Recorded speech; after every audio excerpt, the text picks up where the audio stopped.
Globalement, les patients qui présentent un psoriasis cutané, il faut compter qu'il y a à peu près 17-18% qui vont développer dans leur cursus de la maladie dermatologique une histoire rhumatologique, c'est-à-dire un rhumatisme psoriasique. Donc à peu près 17-18%, ce qui fait quand même un taux assez important.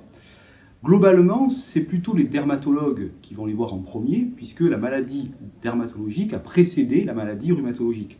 Donc les premiers qui vont être amenés à visualiser l'atteinte ostéo-articulaire au niveau des os, des articulations, c'est plutôt le dermatologue qui, en voyant son patient pour le psoriasis, pour gérer le psoriasis, va être confronté à des symptômes rhumatologiques. Alors quels sont ces symptômes? Globalement, on va essayer d'être assez clair, assez simple.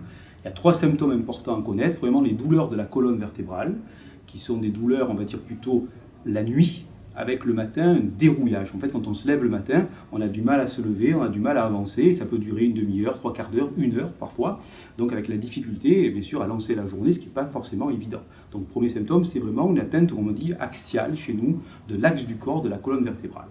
Deuxième symptôme, c'est ce qu'on appelle une atteinte périphérique. Ça va être des atteintes au niveau des articulations, des doigts, des orteils, et des articulations qui vont se gonfler, qui vont devenir rouges, inflammatoires, donc douloureuses. Et parfois, on peut avoir un doigt entier qui devient rouge, ou un orteil entier qui devient rouge, ce qu'on appelle des doigts en saucisse. C'est un petit peu l'aspect un petit peu visuel qui permet de s'en rappeler. Donc vous voyez, le premier symptôme, atteinte axiale, la douleur de la colonne vertébrale. Deuxième symptôme, l'atteinte périphérique au niveau articulaire. Et puis enfin, dans ce contexte, souvent, on présente des douleurs au niveau des tendons. Alors, c'est des gens qui font des tendinites à répétition. Alors, ça peut être tendinite ou des tendons d'Achille, au niveau des coudes, peu importe, ou alors des douleurs dans les talons. Et c'est ce troisième symptôme qui doit orienter vers une maladie rhumatologique associée au psoriasis. Dans la majorité des cas, oui, 70% des cas, le psoriasis précède. Mais dans 15% des cas, c'est la maladie rhumatologique qui va précéder la maladie dermatologique, et dans 15% des cas, les deux surviennent totalement ensemble.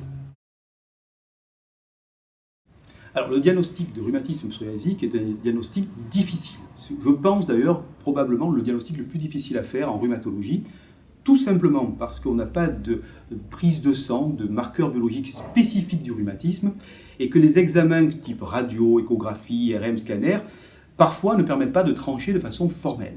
Donc c'est un diagnostic clinique que fait le rhumatologue en associant, comme on disait tout à l'heure, des symptômes multiples de la colonne, des tendons, des articulations qui vont évoquer ce diagnostic et permettre de trancher en faveur du diagnostic dans un contexte, bien sûr, toujours de psoriasis associé.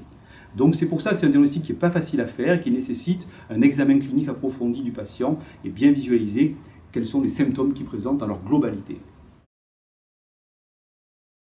On a la chance d'avoir des traitements qui ont une action double, à la fois sur le problème dermatologique et le problème rhumatologique.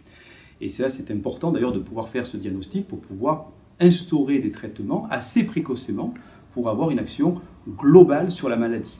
Alors le traitement, un des plus connus, c'est le méthotrexate, qui lui a un effet bien sûr à la fois dermatologique et rhumatologique.